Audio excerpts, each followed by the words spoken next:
on Thursday's show, I went over 5 storylines that I was intrigued by. Now, today, some of those questions have been answered over the weekend, but there's also been a few developments that lead me to a few more questions. So let's bring on Director of Recruiting at On3 here at On3, Chad Simmons.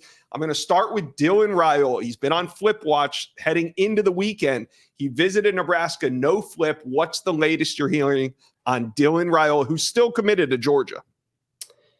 Yeah, still hearing the same that you reported on last week, Josh, that Nebraska is still the likely destination for Dylan Raiola. He was there over the weekend for an official visit, entered the weekend committed to Georgia, exited the weekend committed to Georgia. He still is having some dialogue with the Georgia staff and Georgia commits, but he was at the Nebraska volleyball game, with his uncle and the staff on Saturday. He was with Matt Rule on Sunday. Still, all signs point to a flip from Georgia to Nebraska with Dylan Raiola. Just now, I think we're waiting to see when it all happens and when it all goes down.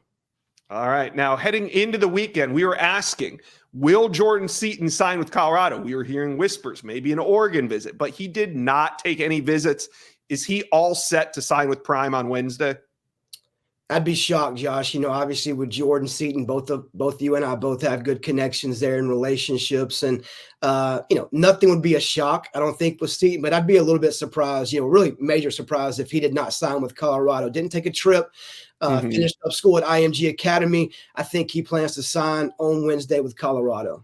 Yeah, I said it on Twitter, and no visit and no chance. I think he's locked into Colorado. I was watching to see if he went anywhere. You and I both know Jordan Seaton can be a little all over the place, but he stayed home, and I expect him to sign with Colorado on Wednesday. All right, next storyline. Number 1 wide receiver, Jeremiah Smith, final decision. Now, he didn't go anywhere this weekend, so what are you hearing on Jeremiah Smith, who's committed to Ohio State, but those in-state Florida teams are trying to keep him home? Yeah, Josh, I think, Miami was hoping they can get him on campus this last weekend. Obviously, it's right around the corner from where he's at in Hollywood, Florida, the Coral Gables, but he did not make that trip. And I still view Florida State as the biggest competition for Ohio State, depending on who you talk to. There's some level of confidence that Ohio State hangs on to Jeremiah Smith, and that on the other side, Florida State can flip Jeremiah Smith. I think it comes down to those two schools. Right now, I still lean slightly towards, based on what I'm hearing, he stays with Ohio State.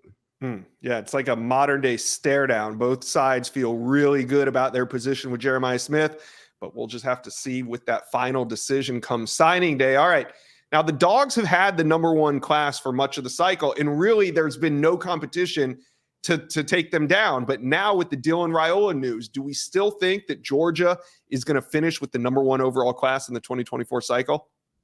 I would lean towards yes, Josh. I think obviously Raiola would be a big hit for Georgia from a number standpoint, but I think the school behind them, Ohio State, is trying to hold on to Jeremiah Smith. Do they lose him? Jordan Lyall is likely flipping from Ohio State to Miami. They're trying to hold on to Edrick Houston as well. So, Ohio State right there. But I think Bama's one to watch, making some moves late, talking about Edrick Houston, trying to flip a guy like Kevin Riley. They're going to be pretty active, I think, these last couple of days, Alabama. But I do think Georgia likely hangs on to number 1 when all is said and done come Wednesday night.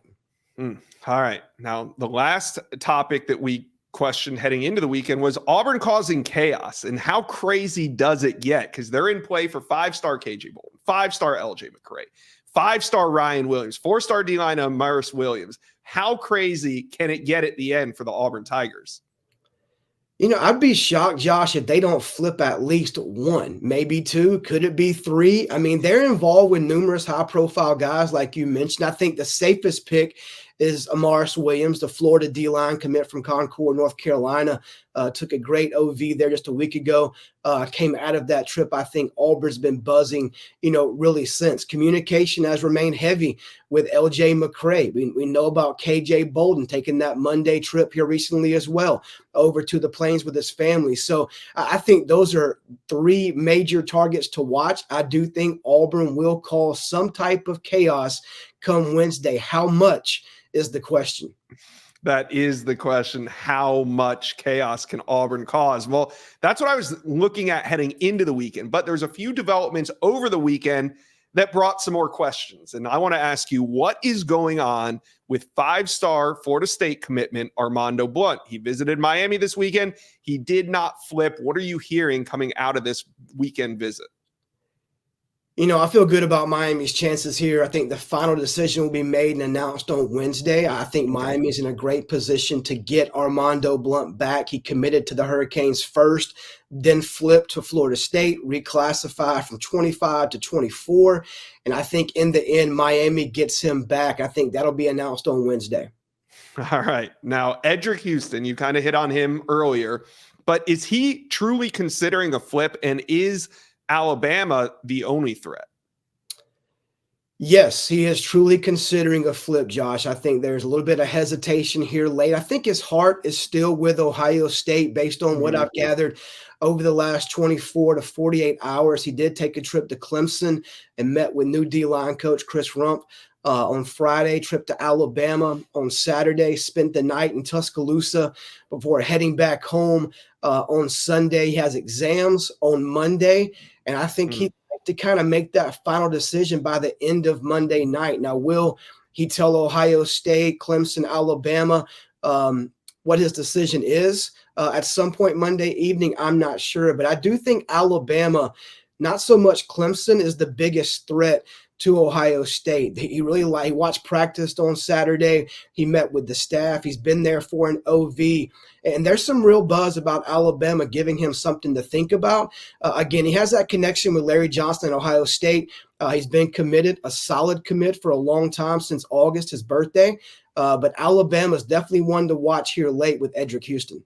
Yeah, it seems like Ohio State kind of playing defense. We're used to seeing them being aggressive, playing some offense down the stretch, but really this cycle, they're playing defense down the stretch, but still a very highly rated class. Now, we're not done with Miami just yet. Are they in for a running back swap? What I mean is their running back commitment, Kevin Riley, visited Alabama the weekend before signing day, but Ohio State running back commitment, Jordan Lyall, visited Miami. So are they about to lose a flip to Alabama and flip Ohio State running back Jordan Lyall?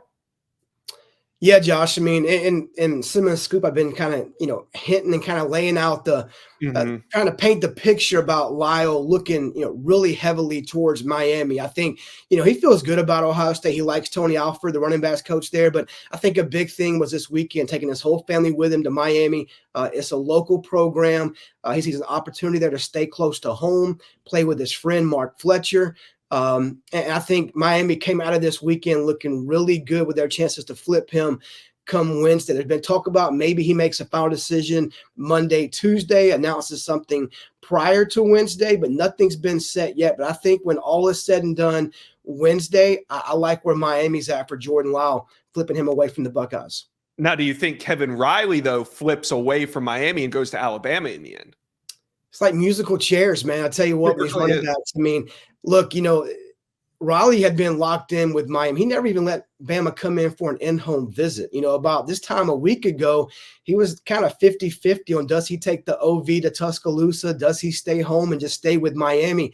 He took that OV. And based on intel, he loved his time in Tuscaloosa. They laid their plan out for him, compared him to a role like Jahmyr Gibbs had at Alabama, special teams guy, throw passes to him, show his versatility.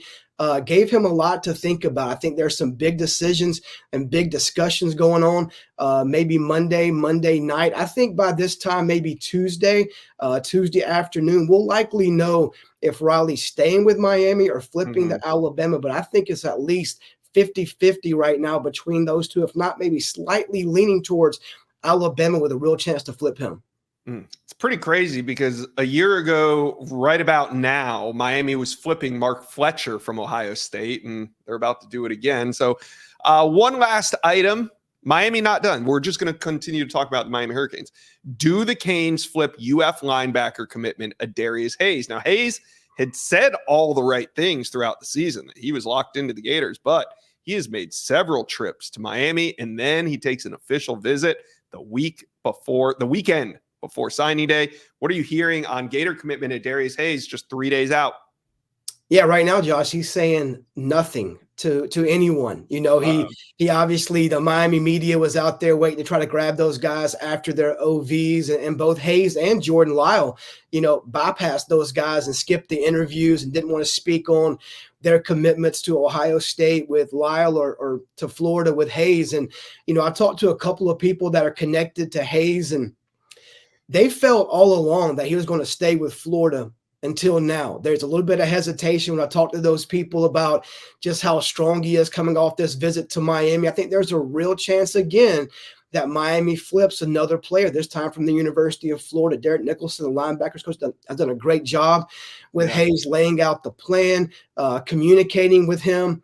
Again, Hayes is keeping things extremely close to the vest right now. Florida's also in communication with him as well, I'll confirm. But I think right now the edge goes to Miami here as they try to, you know, close pretty strong on Wednesday.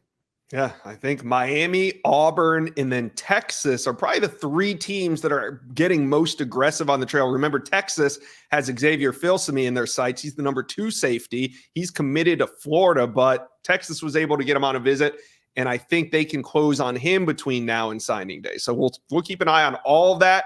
Chad Simmons, I'm sure your phone's probably rang like 8 times since you started with me. It's going to be a wild 72 hours. Keep in contact. Let me know what's going on. And thank you for dropping by the Inside Scoop today. Thank you, Josh. Thank you for watching. If you enjoyed that content, be sure to subscribe to the On3 Recruits channel. We have a new page dedicated only to recruiting. Go ahead and hit that subscribe button right now.